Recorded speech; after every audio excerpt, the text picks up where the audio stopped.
All that time I was gone, the world's fallen apart. Always keep your foes confused. If they don't know who you are or what you want, they can't know what you plan to do next.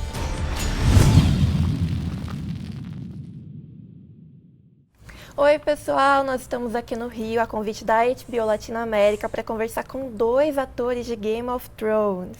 Aqui do meu lado estão o Pedro Pascal e a Gwendoline Christie, que interpretam respectivamente o Oberyn Martell, um novo personagem da série que está chegando nessa quarta temporada, e a Brienne of Tart, que vocês já conhecem. Hi guys, how are you? Hi, how are nice you? to meet you. Nice to meet Such you. a pleasure to have you here in Brazil. Pleasure for Actually, us. I'm going to begin only with Pedro. Oh, okay. Pedro, I'd like to know more about Oberyn Martell. Who is him? What is he doing in King's Landing? Well, he's invited to the royal wedding to represent his family, House Dorne. Martell from Dorne, from the land of Dorne. And my older brother was supposed to come, but he's too sick, so I'm coming in his place.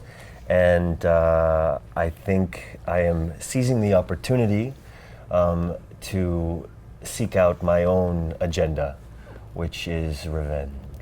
Revenge, wow. So Yes. we can expect a lot of fighting, I suppose. Possibly. There are a lot of different ways to seek revenge.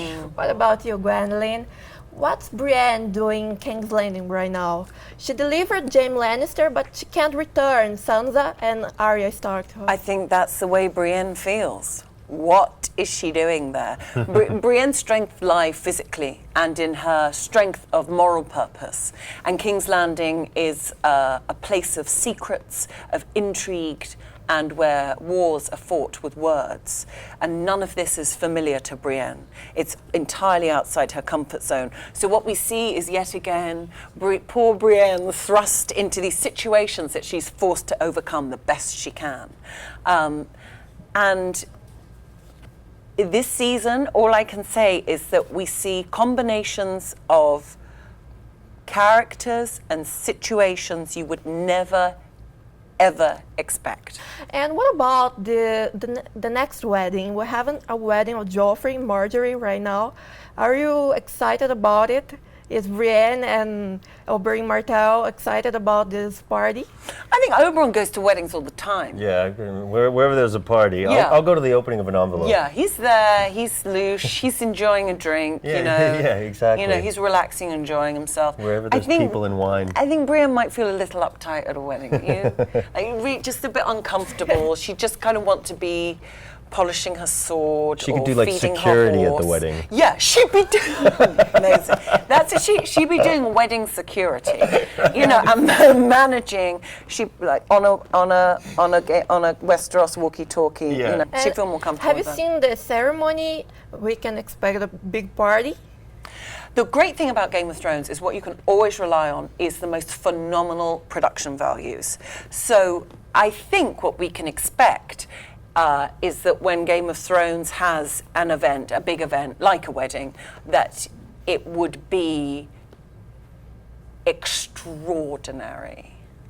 Yeah. Yeah, I have a question about Brienne. What's the relationship between her and Jaime Lannister now? They definitely have a relationship, don't they? We saw them go on the most phenomenal journey on season 3, including bathing and bear fights and sword fights and hands being chopped off. I mean, you can't get more bizarre and unusual and macabre than I think what happened to those people in season 3. And those kind of experiences, I think, weld people together. And she is a woman of her word. So I'm not sure that Brienne will be shaken from that friendship. Well, talking about weddings, I'd like to know how the Red Wedding changed Westeros. What's going on over the continent? I think what the Red Wedding showed Westeros was that there are no limits. There are no limits. Yeah.